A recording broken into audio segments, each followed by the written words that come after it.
Chapter 11. And the Lord spake unto Moses and to Aaron, saying unto them, Speak unto the children of Israel, saying, These are the beasts which ye shall eat among all the beasts that are on the earth. Whatsoever parteth the hoof, and is cloven-footed, and cheweth the cud among the beasts, that shall ye eat. Nevertheless, these shall ye not eat of them that chew the cud, or of them that divide the hoof.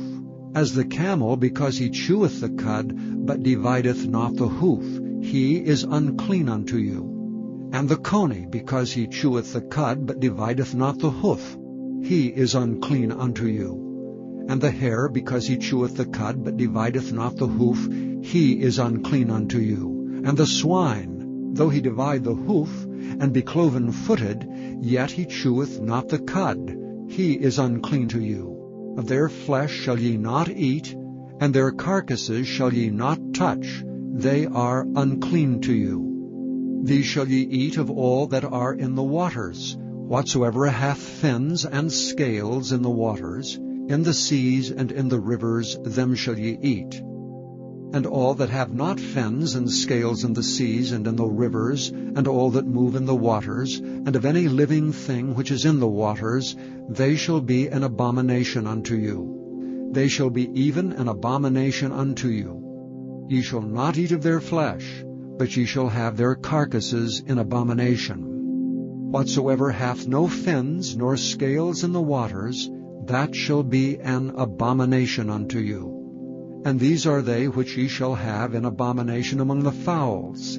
They shall not be eaten. They are an abomination: the eagle, and the ossifrage, and the osprey, and the vulture, and the kite after his kind, every raven after his kind, and the owl, and the nighthawk, and the cuckoo, and the hawk after his kind, and the little owl, and the cormorant, and the great owl, and the swan, and the pelican, and the gyre-eagle, and the stork, the heron after her kind, and the lapwing, and the bat.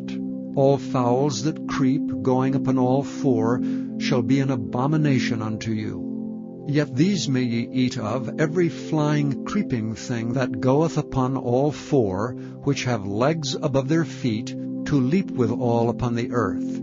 Even these of them ye may eat: the locust after his kind, and the bald locust after his kind, and the beetle after his kind, and the grasshopper after his kind. But all other flying, creeping things, which have 4 feet, shall be an abomination unto you. And for these ye shall be unclean. Whosoever toucheth the carcass of them shall be unclean until the even. And whosoever beareth aught of the carcass of them shall wash his clothes, and be unclean until the even. The carcasses of every beast which divideth the hoof, and is not cloven-footed, nor cheweth the cud, are unclean unto you. Every one that toucheth them shall be unclean. And whatsoever goeth upon his paws among all manner of beasts that go on all four, those are unclean unto you. Whoso toucheth their carcass shall be unclean until the even.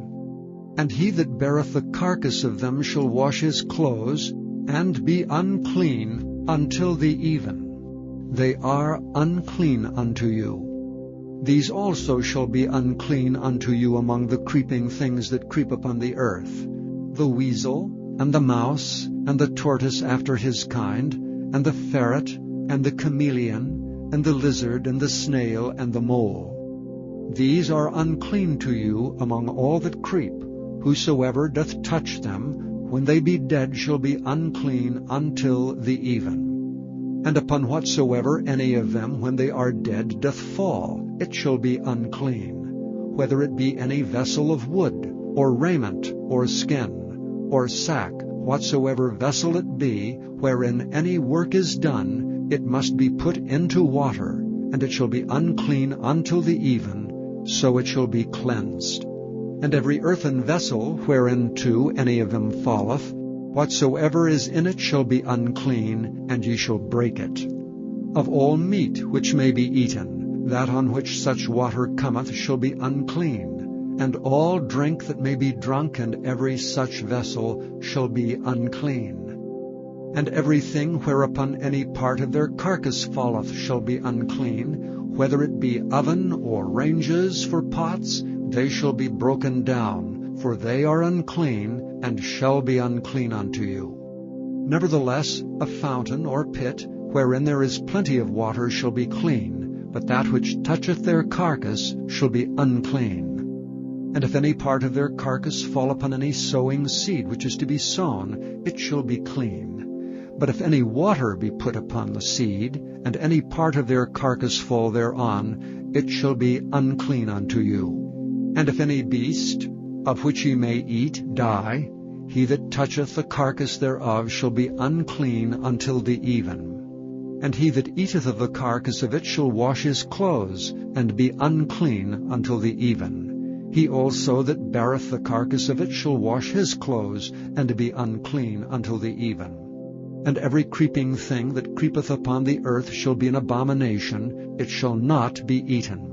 Whatsoever goeth upon the belly, whatsoever goeth upon all four, or whatsoever hath more feet among all creeping things that creep upon the earth, them ye shall not eat, for they are an abomination. Ye shall not make yourselves abominable with any creeping thing that creepeth, neither shall ye make yourselves unclean with them, that ye should be defiled thereby.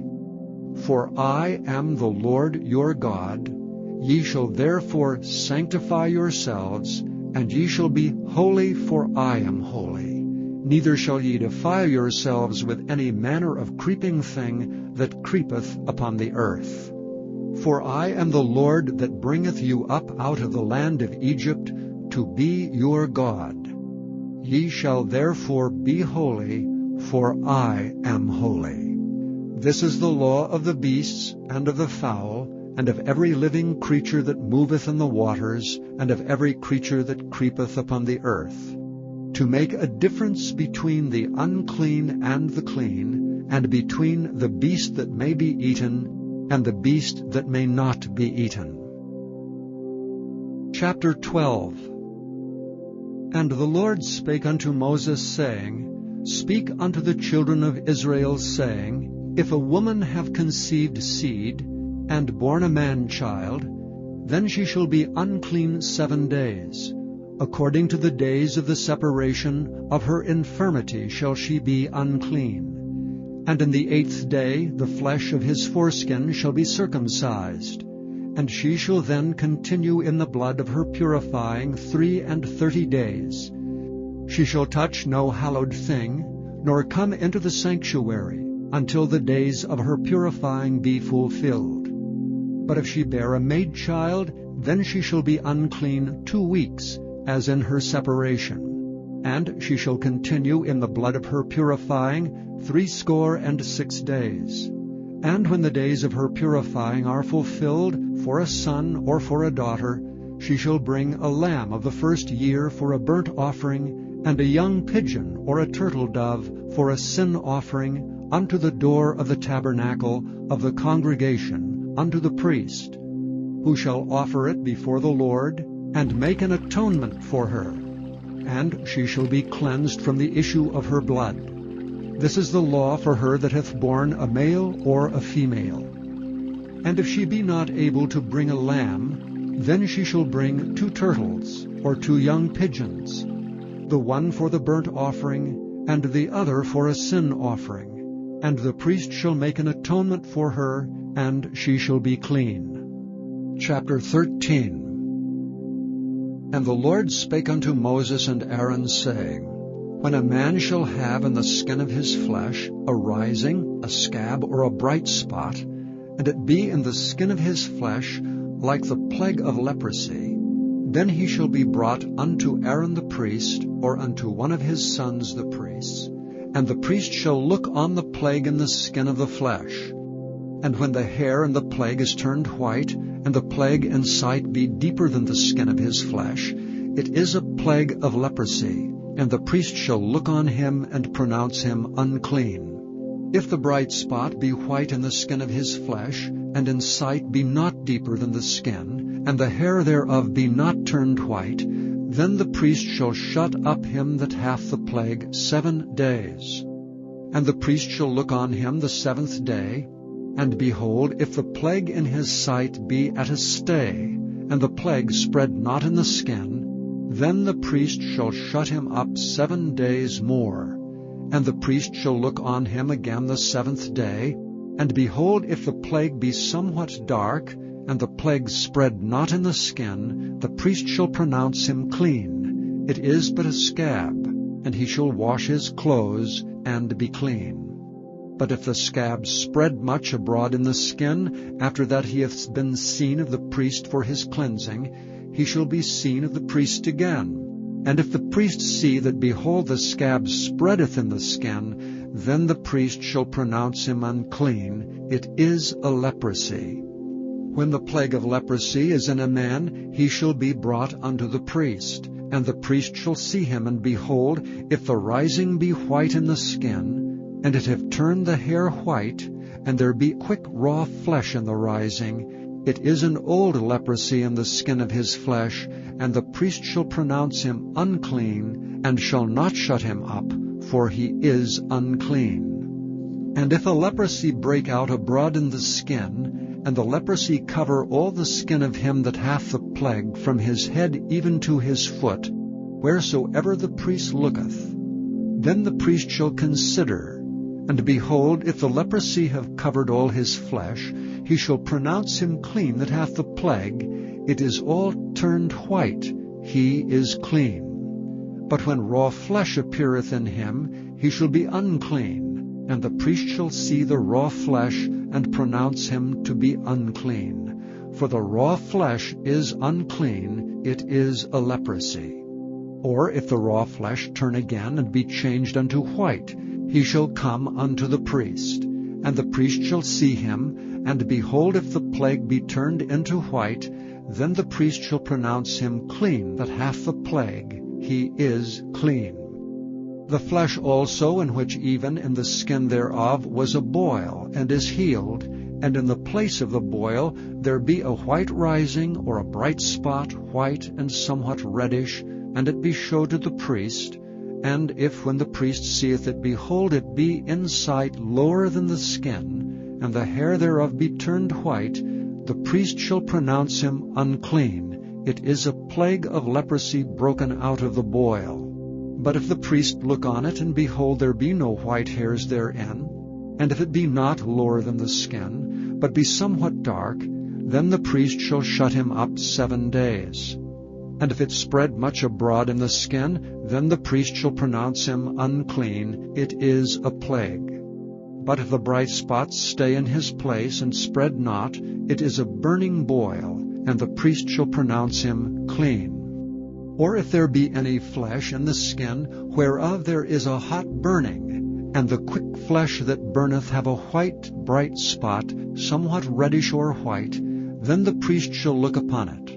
And behold, if the hair in the bright spot be turned white, and if it be in sight deeper than the skin, it is a leprosy broken out of the burning.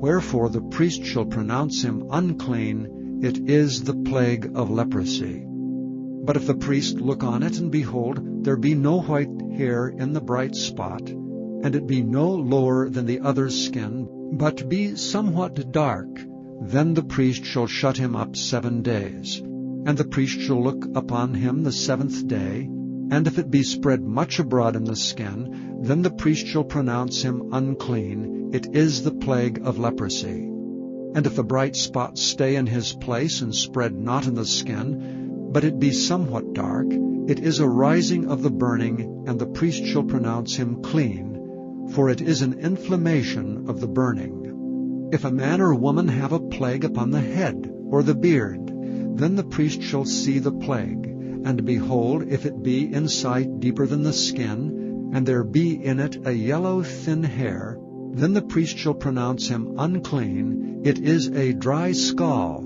even a leprosy upon the head or beard. And if the priest look on the plague of the scall, and behold, it be not in sight deeper than the skin, and that there is no black hair in it, then the priest shall shut him up that hath a plague of the scall 7 days. And in the 7th day the priest shall look on the plague, and behold, if the skull spread not, and there be in it no yellow hair, and the skull be not in sight deeper than the skin, he shall be shaven, but the skull shall he not shave, and the priest shall shut him up that hath the skull 7 days more. And in the 7th day the priest shall look on the skull, and behold, if the skull be not spread in the skin, nor be in sight deeper than the skin, then the priest shall pronounce him clean, and he shall wash his clothes, and be clean. But if the skull spread abroad much in the skin after his cleansing, then the priest shall look on him, and behold, if the skull be spread in the skin, the priest shall not seek for yellow hair, he is unclean. But if the skull be in his sight at a stay, and that there is black hair grown up therein, the skull is healed, he is clean, and the priest shall pronounce him clean. If a man also or a woman have in the skin of their flesh bright spots, even white bright spots, then the priest shall look. And behold, if the bright spots in the skin of their flesh be darkish white, it is a freckled spot that groweth in the skin, he is clean. And the man whose hair is fallen off his head, he is bald, yet he is clean. And he that hath his hair fallen off from part of his head toward his face, he is forehead bald, yet he is clean. And if there be in the bald head, or bald forehead, a white reddish sore, it is a leprosy sprung up in his bald head or his bald forehead. Then the priest shall look upon it, and behold, if the rising of the sore be white reddish in his bald head, or in his bald forehead, as the leprosy appeareth in the skin of the flesh, he is a leprous man, he is unclean. The priest shall pronounce him utterly unclean, his plague is in his head. And if the leper in whom the plague is, his clothes shall be rent, and his head bare, and he shall put a covering upon his upper lip, and shall cry, Unclean, unclean. All the days wherein the plague shall be in him, he shall be defiled. He is unclean, he shall dwell alone, without the camp shall his habitation be. The garment also that the plague of leprosy is in, whether it be a woolen garment or a linen garment, whether it be in the warp or woof, of linen or of woolen, whether in a skin or in anything made of skin, and if the plague be greenish or reddish in the garment, or in the skin, either in the warp or in the woof, or in anything of skin, it is a plague of leprosy, and shall be showed unto the priest. And the priest shall look upon the plague, and shut up it that hath the plague 7 days. And he shall look on the plague on the 7th day. If the plague be spread in the garment, either in the warp or in the woof, or in a skin, or in any work that is made of skin, the plague is in a fretting leprosy, it is unclean. He shall therefore burn that garment, whether warp or woof, in woolen or in linen, or anything of skin wherein the plague is. For it is a fretting leprosy, it shall be burnt in the fire. And if the priest shall look and behold the plague be not spread in the garment, either in the warp or in the woof, or in anything of skin, then the priest shall command that they wash the thing wherein the plague is, and he shall shut it up 7 days more. And the priest shall look on the plague, after that it is washed. And behold, if the plague have not changed his color, and the plague be not spread, it is unclean. Thou shalt burn it in the fire, it is fret inward, whether it be bare within or without. And if the priest look, and behold, the plague be somewhat dark after the washing of it, then he shall rend it out of the garment, or out of the skin, or out of the warp, or out of the woof. And if it appears still in the garment, either in the warp, or in the woof, or in anything of skin, it is a spreading plague. Thou shalt burn that wherein the plague is with fire. And the garment, either warp or woof, or whatsoever thing of skin it be, which thou shalt wash, if the plague be departed from them, then it shall be washed the 2nd time, and shall be clean. This is the law of the plague of leprosy in a garment of woolen or linen, either in the warp or woof or anything of skins, to pronounce it clean or to pronounce it unclean.